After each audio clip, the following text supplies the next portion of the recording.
I have been waiting for this set for quite a few months. I think it was announced back in April or March or May early, quite a few months indeed. The Razor Crest is finally here. You probably have been able to already watch the entire season of Mandalorian Season 1. Mandalorian Season 2 is coming very soon, but the Razor Crest is coming at the perfect time, right in between seasons, delivering the long-awaited baby figure of the Baby Yoda, the child, if you will. We also get Mandalorian, Scout Trooper, IG-11, and Grief Karga as an exclusive minifigure in this set as well, plus a decently looking ship. And this review will answer the question, does it live up to the expectations? Was I right pre-ordering it? Short answer is yes. Set number 75292, 1023 pieces, 5 minifigures, and a whole lot of hype. And of course, let's be real here, this is the real reason you're getting this set, Baby Yoda. Let's be honest, everybody's after this guy. The back of the box shows some interesting feature that you can actually get a code while buying this set to unlock this ship in the upcoming, as of this recording, the Skywalker Saga game. I'm certainly looking forward to that and gonna check it out when it comes out and fly this ship when I can unlock it.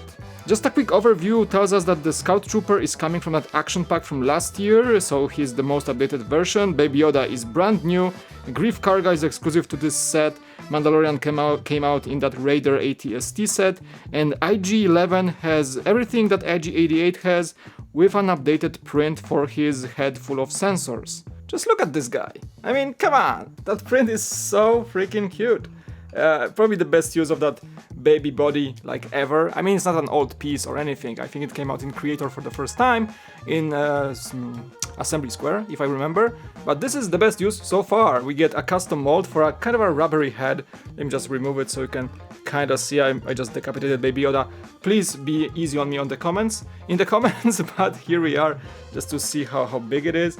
It is so small and so cute. I'm just melting every time I get it. Okay, he looks kind of creepy that way, so let's just assemble our little gremlin back again. And yeah, basically this set could be worth $200, and probably I would still buy it with that guy inside.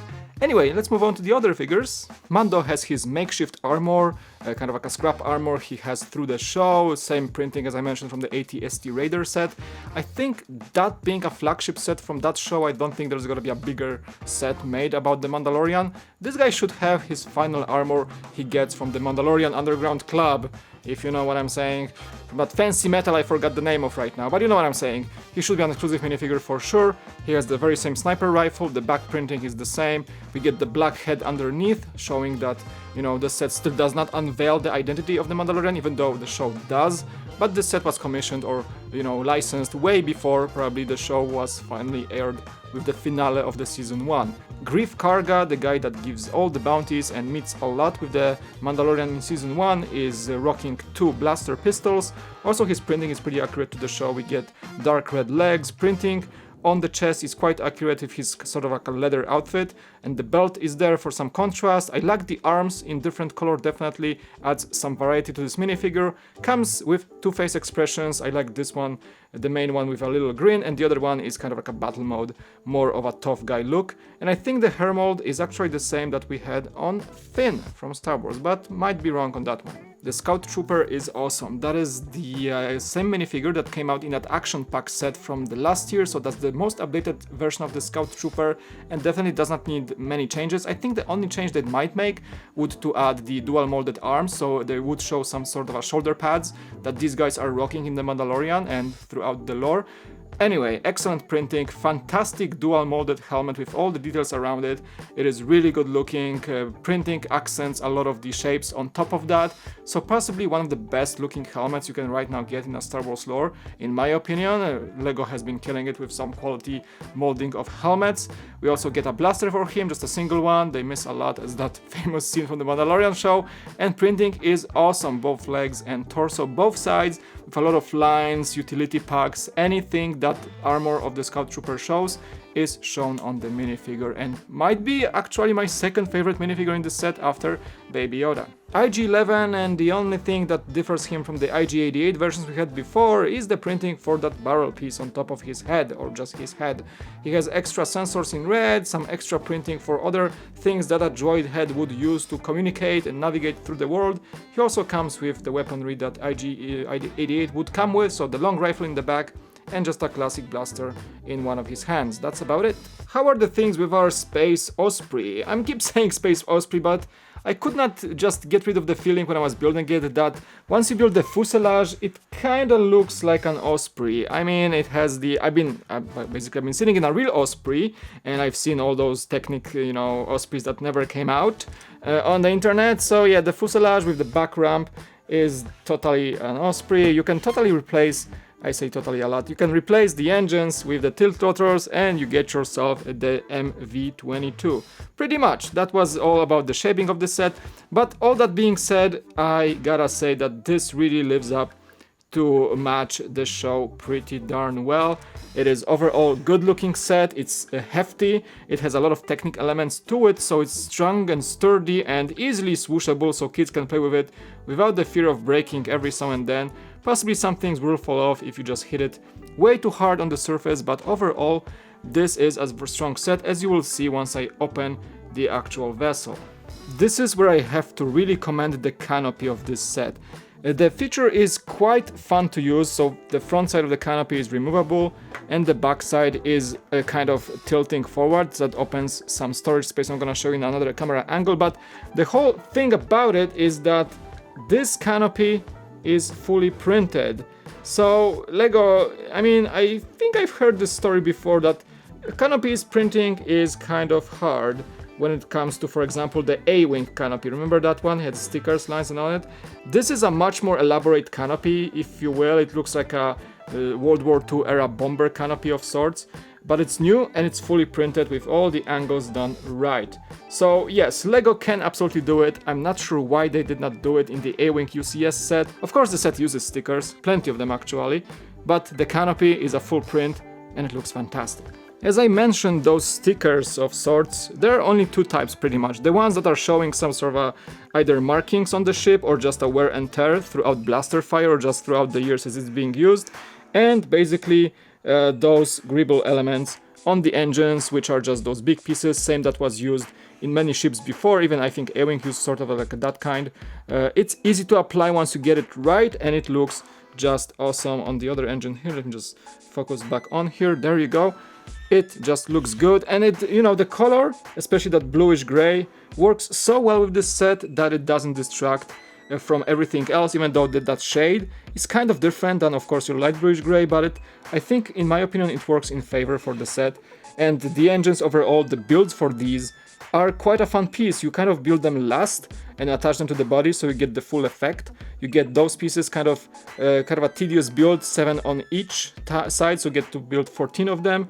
But the effect once you apply everything and just attach the engines is worth the tediousness and worth the weight. So it's really a cherry on top when it comes to building. And you can just look at those stickers again from this angle. They look good, they don't distract, they are fantastic in a way. They're big, so no small sticker appliances at all. And it just makes me happy for a set that's heavy on stickers. It's something you don't say very often. Alright, let's take this moment to open the set and just show you how empty it is inside, because that's something you may like or may not. First of all, first opening, boom, ammo storage. I don't know where the other bolts were. By the way, the firing function is pretty well hidden. You can see those grill pieces here, and they just engage the spring loader. Same on the other side, boom. It's really hidden away, so Lego is doing a really good job on that one for sure. This is where you store extras ones. I gotta go find them, so well, I have tons of extras like many of you have. And then moving forward, we have also two of these panels. Let me just get the focus back on. There you go. Two of these panels, so everything opens up. You don't, basically the wall becomes non-existent. And here is where that Technic Structure really shines. So you have one bar in the middle, second bar in the back, and nothing else on this side actually. There is like other bounties on the other side, but this side gives you a lot of the studs to basically create your own interior. That's the biggest grief I have with this set, so I think in order to keep things cheaper, keep things affordable. They did not include any sort of, I don't know, storage boxes, transportation devices, anything here, even like a small, maybe, I don't know what it would be, a little transportation rack to store things on. There is nothing there, so you can customize it to your full extent. The rear ramp is also opening just like in the Osprey. So definitely something I'm missing here, and if you are to play with this set, you gotta build your stuff on your own, actually, because there is nothing there.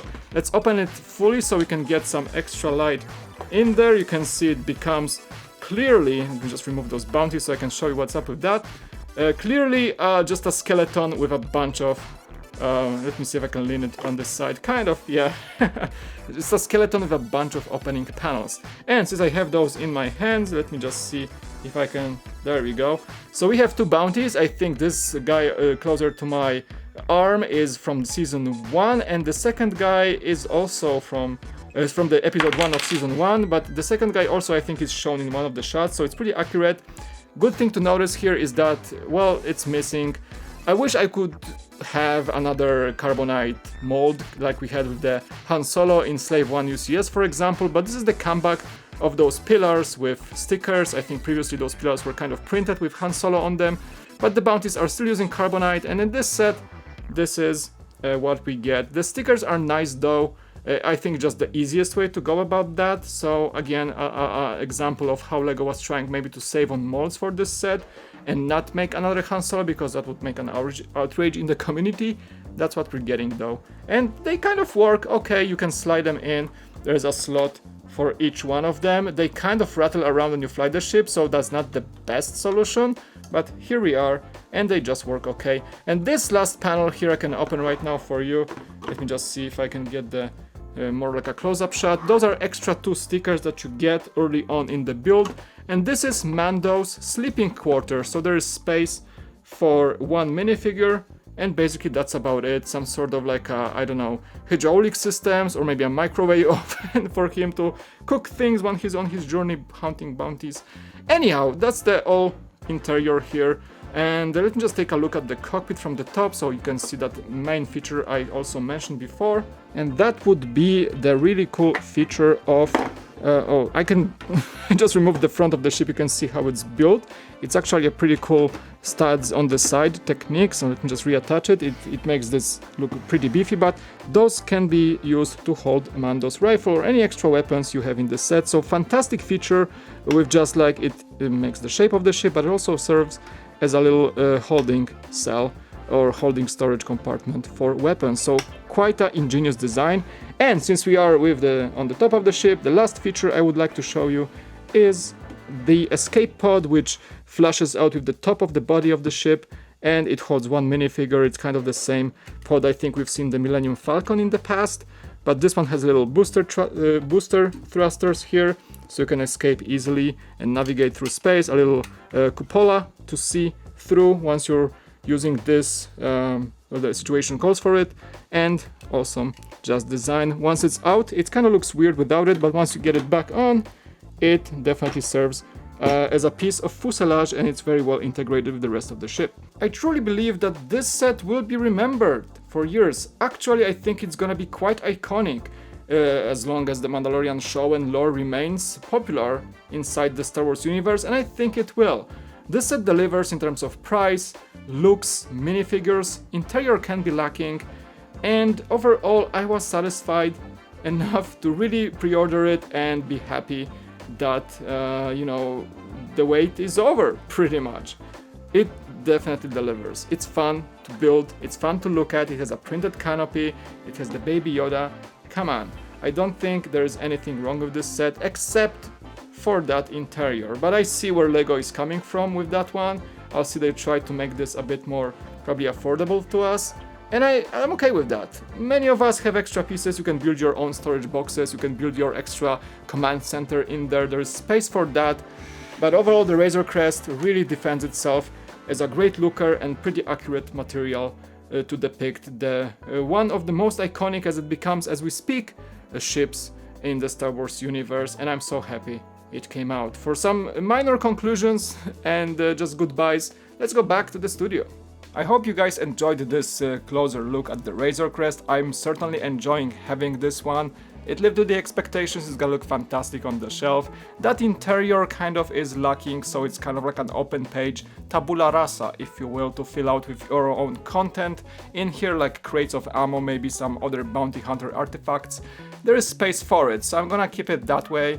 As you know, as more like a collector's looker item on the shelf, because that's where it delivers the most, with the minifigures also being fantastic. And it's something between a good playset and also a UCS set, maybe not to the scale especially, but for the looking, the visual aspect of it, it certainly delivers, and I'm gonna be happy having my Space Osprey within my still growing Star Wars collection. Thank you guys so much for watching. I hope you enjoyed it. Once more, leave a comment below, click a like, click the bell button, do all those things that YouTubers ask you to do to help me grow here on The Cool Factor. I really hope to see you in the next video. It was Mike, and I'll see you next time on The Cool Factor. Bye. Why is my... It's time for a new chair, guys. This squeaks so much, I captured this in the audio and I cannot eliminate it. I'm sorry, but now I can do it. It's so weird. Oh, maybe Yoda has a small ship.